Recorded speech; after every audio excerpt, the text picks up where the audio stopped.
Hey everyone, Josh here with Fresh Start Customs, and today I'm going to be showing you guys how to measure your crumb tray using a digital calipers like this.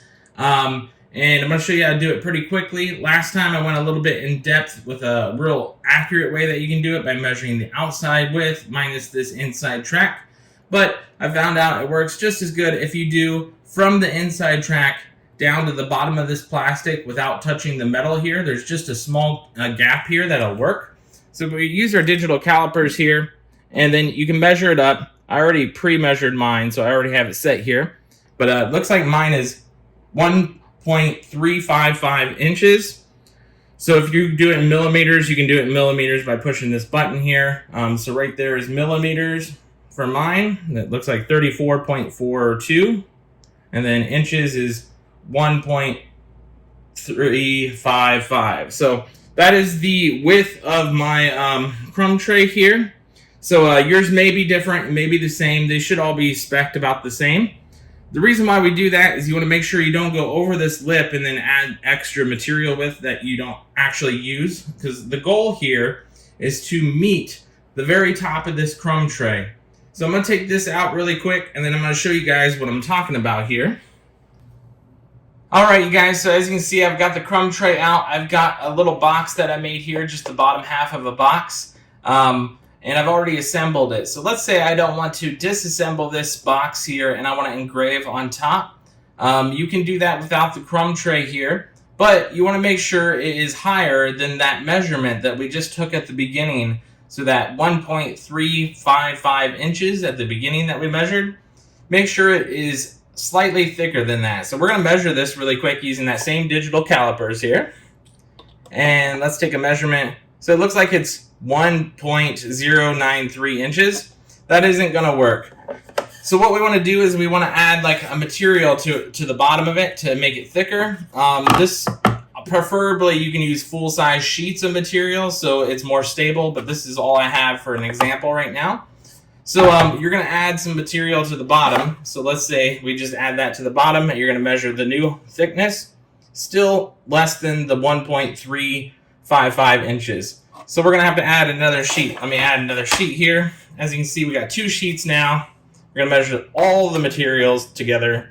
And as you can see, let me go ahead and make sure this is more stable here. There we go.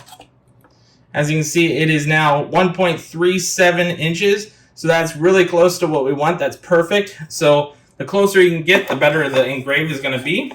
So I'm going to just set this like this so you guys can see there's two layers of material underneath. And then you want to make this as stable as possible. If all you have is smaller items to rise this up like I do, you can tape the edges down, make sure it's level using like a little level. So just make sure that your material is level and stable. Like I said, this is just for demonstration purposes so you can see everything more clearly here. And then from that, let's say you have something really thick. You can go up to 2 inches is what Glowforge states. But they also state that you can only go up a ½ inch from your crumb tray. So I think it's a little less than 2 inches that you can truly go up. But I haven't really pushed the full 2-inch rule here.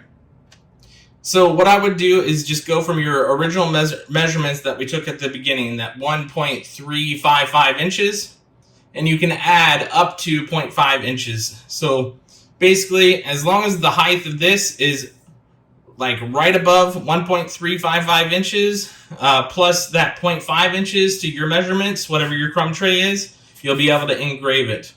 What the machine does is when you click set focus and you choose an area on the board that you want to engrave, your laser head is going to come over here. It's going to scan the top of your material. If it's underneath the 1.355 inches, it's going to say that it can't detect any material, and then it's going to cancel your job. So what you want to do is make sure that the set focus can land on a material that's thicker than that and then thinner than whatever plus 0.5 is.